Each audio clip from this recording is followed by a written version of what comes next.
With the British Royal Society acting as the headquarters of the propaganda machine, they now needed to introduce the science itself. That science was Darwinism, or evolution. Given that the founding members of the Royal Society were Freemasons, whatever science they came up with would only be an extension of their occult doctrine. The theory of evolution is nothing less.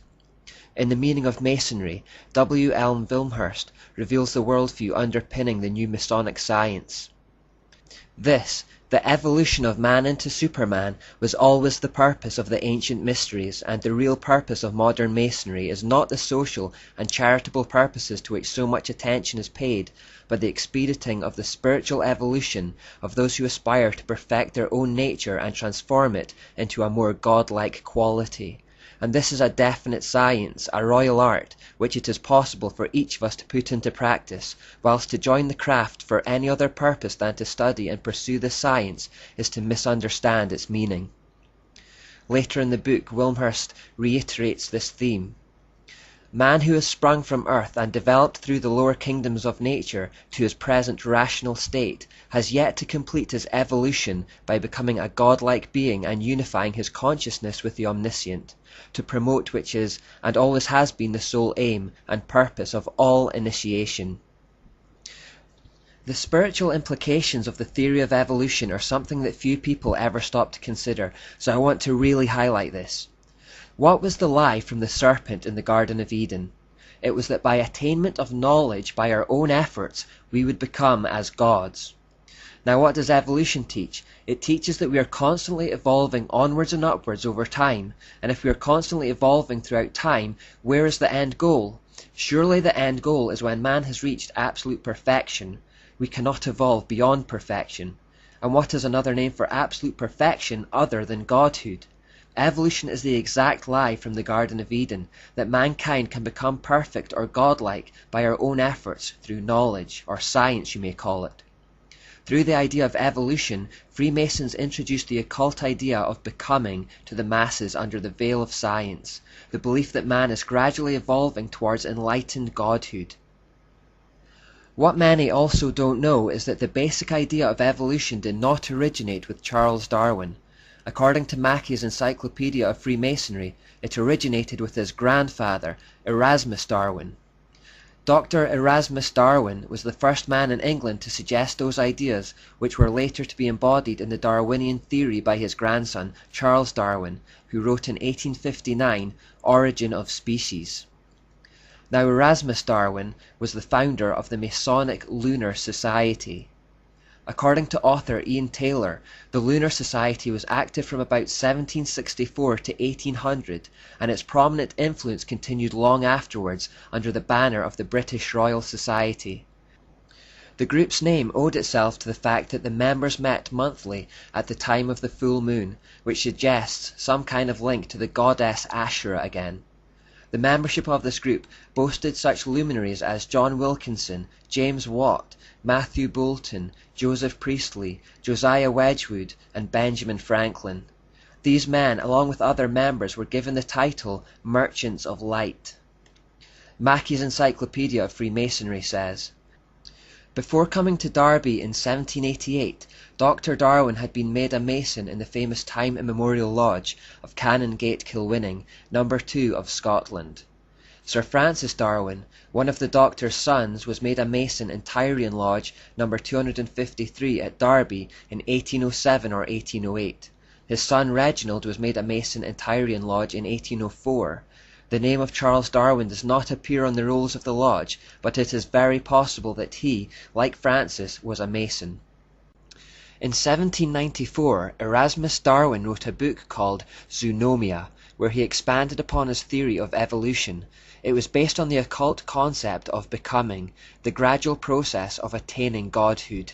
Even before then, however, John Locke, a prominent Freemason and member of the British Royal Society, had taken the Hindu idea of reincarnation, which had been brought to Britain by the East India Trading Company, and formulated his own ideas on evolution based on it. The British Royal Society accepted his ideas, and they also received the support of the male members of the Darwin family at the time. 2 centuries later, this occult concept of becoming would be transmitted to Charles Darwin, and the Origin of Species would be born. So the evolutionary theory clearly had occult roots that predated Charles Darwin by a long way. These occult ideas were developed by Freemasons before Darwin brought it to public attention with his book. Now remember, the reason that we had deism was at least partly because people couldn't explain the origins of life without some kind of God. The general population understood that things don't just pop into existence uncaused. If we came home and found an elephant in our house, the first thing we'd ask is, who put it there? How did it get in the house? We understand that elephants don't just pop into existence. Things which begin to exist always have a cause.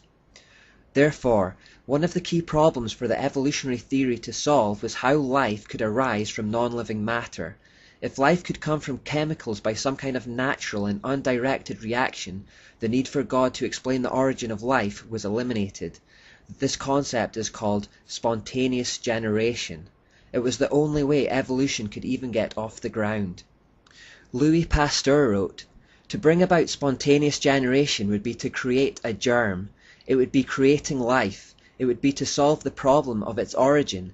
It would mean to go from matter to life through conditions of environment and of matter.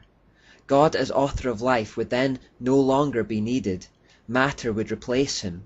God would need to be invoked only as author of the motions of the universe." Could the origin of life be explained without God? That was the key question. Well, after scientific testing, the idea of spontaneous generation was quickly destroyed and proved to be impossible by the law of biogenesis. It just couldn't happen. No mixture of chemicals or non-living matter ever produced life. This disaster should have meant that the theory never got off the ground. However, this didn't stop men of science from defying nature even to this day. Evolution still has no answer for the origin of life, and the whole enterprise continues on blind faith. This is an example of science becoming scientism, a philosophy masquerading as undisputed fact. Perhaps it is epitomized by the following quotation from Dr. George Wald, a Nobel Prize-winning evolutionist in the field of biology and Professor Emeritus of Biology at Harvard University. "There are only two possibilities as to how life arose. One is spontaneous generation arising to evolution. The other is a supernatural creative act of God. There is no third possibility. Spontaneous generation, that life arose from non-living matter, was scientifically disproved 120 years ago by Louis Pasteur and others. That leaves us with the only possible conclusion that life arose as a creative act of God. I will not accept that philosophically because I do not want to believe in God. Therefore, I choose to believe in that which I know is scientifically impossible." All evidence still pointed towards some kind of mind being behind the world. Charles Darwin himself unconsciously revealed this in statements like, "Natural selection picks out with unerring skill the best varieties." Statements like these suggest that nature has a mind. Only something with a mind can pick out or make any kind of decision at all, and if we're talking about something with a mind, what we're actually talking about is God. The idea that lifeless matter spontaneously generates life is actually found in an ancient Kabbalah concept called the golem. Isaac Singer writes, "The golem is based on faith that dead matter is not really dead, but can be brought to life. What are the computers and robots of our time if not golems? The Talmud tells us of an interpreter by the name of Rava who formed a man by this mysterious power. We are living in an epoch of golem making right now. The gap between science and magic is becoming narrower." In the article Towards a New Science of Life, EIR journalist Jonathan Tenenbaum makes the following statement. "Now, it is easy to show that Darwinism, one of the pillars of modern biology, is nothing but a kind of cult, a cult religion. I am not exaggerating. It has no scientific validity whatsoever. Darwin's so-called theory of evolution is based on absurdly irrational propositions, which did not come from scientific observations, but were artificially introduced from the outside for political, ideological reasons. Charles Darwin is a kind of prophet for scientism, who preached a new gospel which is in fact the oldest lie of all time, that we're attaining godhood through enlightened knowledge, or becoming, as occultists call it. The Royal Society presented the theory to the world as undisputed fact, and today the media and education systems do the same. Most people have a blind faith in evolution simply because it's what they have been told is true. And this is exactly the plan. The masses are being manipulated by the controlled information flows.